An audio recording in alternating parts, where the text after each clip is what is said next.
Hello, welcome back. This is Wency from Wency's Toys channel, and today I will be reviewing the LEGO set 76193, the Guardian ship from the LEGO Marvel series. And this time it's from the Infinity Saga of the MCU. So let's get right to it.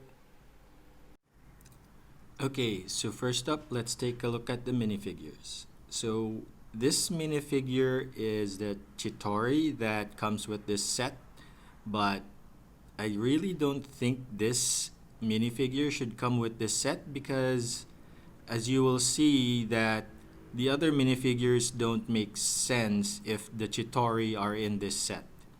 So, but let's still take a look at this minifigure. So it's a plain Chitauri that has the nice torso printing but monotone legs, and he has a very nice decorated head with his gold trimmings. But since this is the Chitauri, there is no back printing at his head. It's just the continuation of his helmet.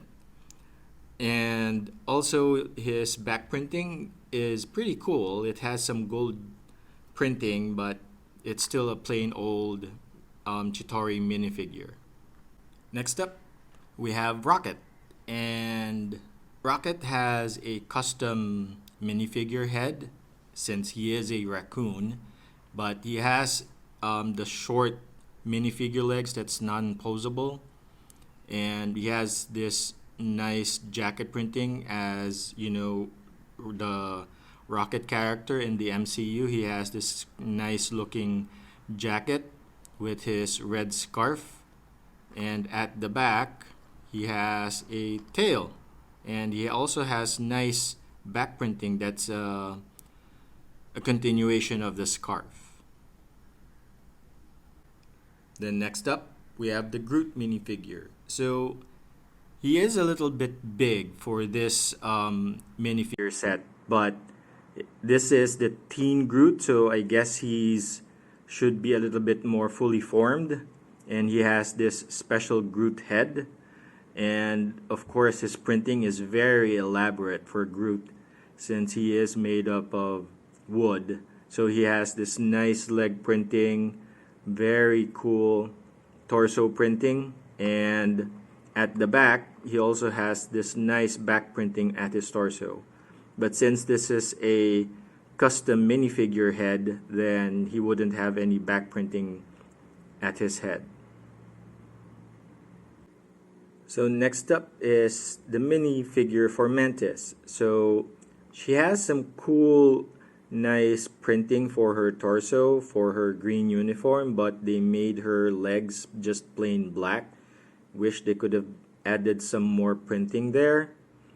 And she also has a nice back print that is covered by her hair, and it's a little bit hard to take off her headpiece, and she has this angry face at the back.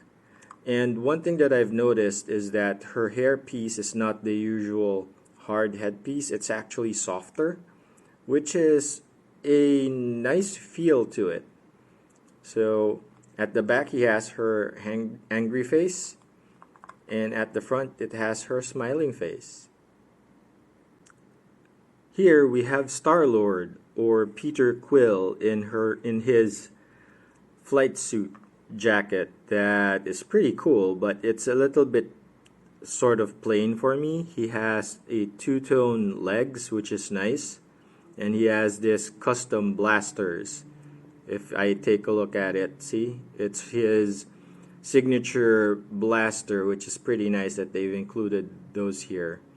And he has this swill hair that's like Superman's hair, but in color brown. And taking a look at his back, he has his flight suit jacket back, and it's a dual mold, I believe, for the legs. And he also has a secondary face. Here, his angry face. And last but not the least is Thor. I believe this is the Fat Bro Thor or the Bro Thor because he has this donut in his hand. See? And of course, he has his new hammer, Stormbringer, that's here. And he has sort of a wider torso print, but he also only has a plain old black legs. And he has his long hair here. So if you know the Infinity Saga, he only had his long hair after being Brothor. And of course, he has this cloth cape, which is a bit odd since he only has this one hole. And his second face is his God Thor face, his angry Thor face with his lightning eyes. And his hairpiece is not like Mantis, it's pretty hard. See? So, that's it for the minifigures. Okay, so let's get on to the main build. So, when I got this set, I wasn't sure if it was a playset or a UCS because for the piece count, it's almost like a UCS. The piece count for this set is 1,901 pieces, and it doesn't have any side builds except for this stand, which is you usually only have a stand if it's a UCS or if it's a display set. But it has minifigures, so it was supposed to be a playset. So I'm not sure what category this Guardians ship is supposed to be. And the Guardians ship here is not the Milano, it's the Benetar from the Infinity Saga or the Infinity Wars and Endgame movies. So I am not sure what category this is going to need to be. So that's why I was a bit surprised that they have the Chitauri minifigure here because the Chitauri only come out during Endgame. And it's on the final battle. So it's not when they have the Benetar on the screen. Plus they have Brothor on the set, which is at the end of Endgame. So the Chitauri would have already been defeated at that point. So I don't know why they had the Chitauri minifigure in this set. They should have just given us either Drax or Nebula with this set because they're the ones who's going to be with Brothor for the next Guardians or Thor movie. Okay? But in all fairness, this set looks pretty nice. I didn't like the Milano, but the Benetar looks very, very nice. And this canopy is a printed set, which is pretty cool. And it's not just that the canopy is a separate piece that you usually just lift up like this, right? Where you can see here I have Peter Quill driving. But you can actually lift up this whole front section and reveal the cockpit. So, which is pretty cool. And there is enough space for the minifigures inside, and I'll show you that in a bit. As you can see here, there's Groot and Mantis sitting there. And yeah. So let's look first at this front facade while we're here. And I've got this at 0.6 magnification. So it's on a wide screen or wide angle shot. But because this is fairly large for a playset, it's a 14 plus set, which is usually reserved for big stuff like display sets, but not for playsets. So there are no stud shooters here. There are no spring-loaded shooters in this set as well. So that's why I'm not sure which category this needs to be. It's pretty big for a playset. If you've had the other versions of the Benetar from the Infinity War movie, where they have it, and it's a little smaller than this one. So this one has got a lot more details. So I wish this were headlights. They could have put translucent pieces to show that it was headlights, or if these were shooters, then it could have been more designed like shooters. So I don't know which these are. There are a couple of stickers on this set, and I'll have to take it off the stand first. But let's take a look at the stand. So this is fairly heavy, and you've got to actually lift it up whole to get it out, because it's fairly stuck in there. It's pretty sturdy. So it's connected with Technic pieces, and this whole stand is built with Technic pieces, and there's a rotator arm here so that you can rotate the Benetar. But other than that, nothing much here. There's no display stand or display sticker here, so it's not really a UCS set, but it is a display set, so we can go with that. Then let's look at the Benetar itself. So let me change the camera angle to show you the Benetar more.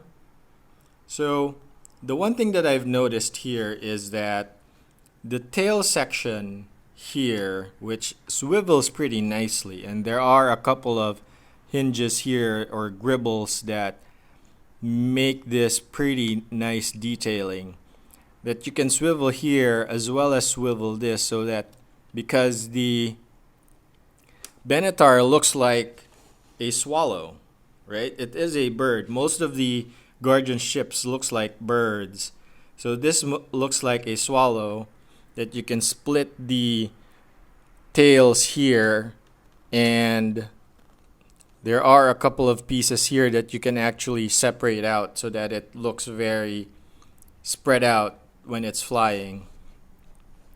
But the tail piece here looks longer than it should be. It looks like it's half the length of the actual ship, right? But if you look at the movies, this is probably just a third. So they could have gotten away with the third, built this up larger so that they can fit in a small pod that they have on the movie. So this set doesn't have the second pod that was shown in the movies. So there are a couple of stickers here that you can see here. This is a sticker. These are stickers. These are other stickers, and there's a couple of stickers here at the tail. But that's it. Those are the only stickers in this set. Plus, there's two more stickers there at the inside, but you won't be able to see it because it's fairly stuck in there for the computer panels. So also here you can, these are not movable though. I wish they could have made this movable, right? Because these actually move. So the only way to mimic it moving is to lower the other feathers here. I would call them feathers or wings. But it's nice that they've gotten this odd angle shape here. How they built this, if you have the UCS Batwing, it's pretty much the same technique for building this. There's a couple of clips here after you build this piece to get this kind of angle with the smooth part of the wing here. So the funny thing here is, I guess it was supposed to be a playset, because you can take this out and take this out. You'll have to move it here. There's no handle to remove it.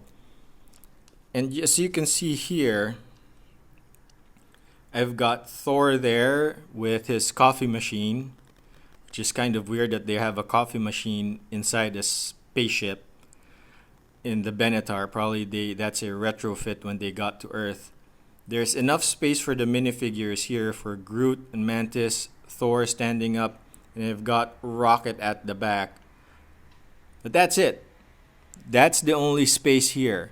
So I guess if this was a true UCS that had the second pod, they would have to build either a small pod, or if they had a larger pod that came out, then the body would have been a little bit wider, and I'm not sure if that aesthetic would be pretty in Lego form.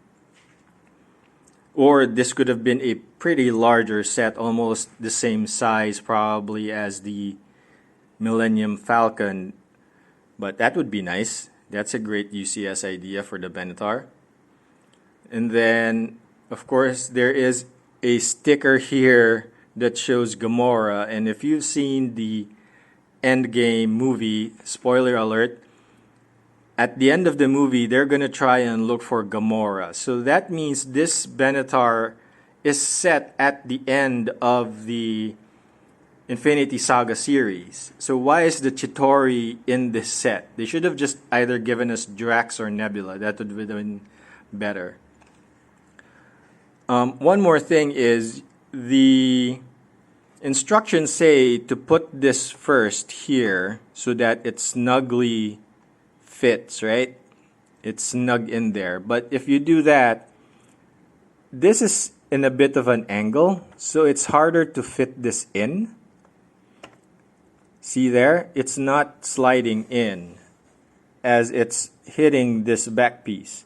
So what I had to do is take this out, put this in first, and put this afterwards. But it's not gonna be snugly fit unless, or fitting here, it's not gonna snap into that one. It has to connect to these ones. So you need to make sure you connect it there, or else it's gonna fall off when you put it upside down. And then at the back, at the underside, let's see. Here at the undercarriage, there's a couple of nice details here. So these are all connected through Technic pins that are hidden. So that's if you're gonna try and transport this with the piece or these sections removed or broken off, it's gonna be a little bit hard to remove that one. You're gonna have to take out a lot of these pieces here. This pin here is easier to remove for this one because it's just held in front by this one, this piece here. There's a locker here.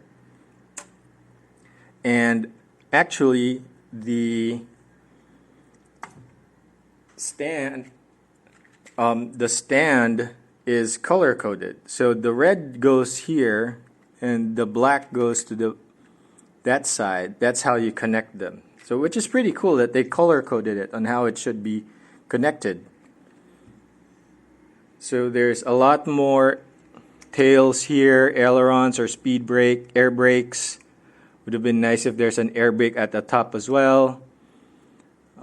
So you know it can fly in atmosphere, because if this was just an ordinary spaceship, why would you need an air brake?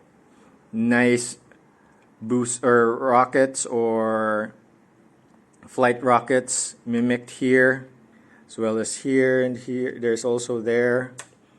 And of course, there's a lot of rockets here. And these, I guess, there's a lot more greeblings here. So it is a pretty solid ship that, as you can see here. And also there's a lot of details here. It was pretty nice building this part. So yeah.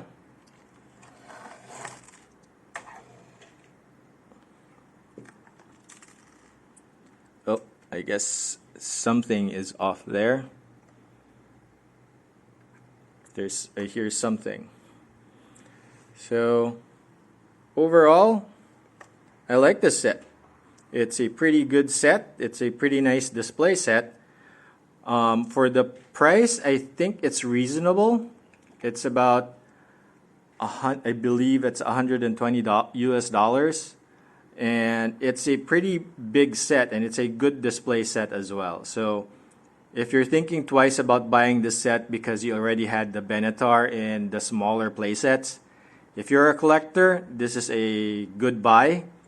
But I don't recommend this for kids as a play set. It's more for a display set. Okay?